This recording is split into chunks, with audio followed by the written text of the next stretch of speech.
শাকিবের জন্মদিনে তাণ্ডবের first look. ঢালিউডের শীর্ষনায়ক Shakib খানের জন্মদিন ২৮ মার্চ। এদিনে গেল কয়েক বছর ধরে তার অভিনীত ছবির পোস্টার ট্রেলার প্রকাশিত হচ্ছে। এবার প্রকাশিত হয়েছে শাকিব খানের নতুন সিনেমা তাণ্ডবের first look poster. Shakib Khan ও রায়হান রাফি জুটি হয়ে আবারও আসছে পর্দায়। তুফান 2 না হলেও তাণ্ডব সিনেমা নিয়ে হাজির হবেন দুজনে। সামাজিক যোগাযোগ মাধ্যমে তাণ্ডবের ফার্স্ট লুক পোস্টার শেয়ার করেছেন রায়হান রাফি। ছবিটিতে শাকিব খানকে ধ্বংসাত্মক অবস্থায় দেখা যায়। এমন ছবি শেয়ারের পর শাকিব খানের ভক্তরা বলছে, এটি দুর্দান্ত লাগছে শাকিব খানকে, এটি যেন শাকিব খানের সিনেমার সেরা লুক।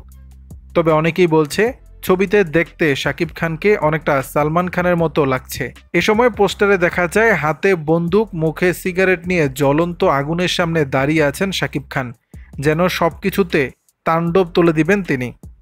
সামাজিক যোগাযোগ মাধ্যমে শাকিব খানের প্রশংসায় ভাসছে সবাই। দর্শক, তাণ্ডবের নতুন এই ফার্স্ট লুক পোস্টারটি আপনাদের কাছে কেমন লেগেছে জানাবেন নিচের কমেন্ট বক্সে।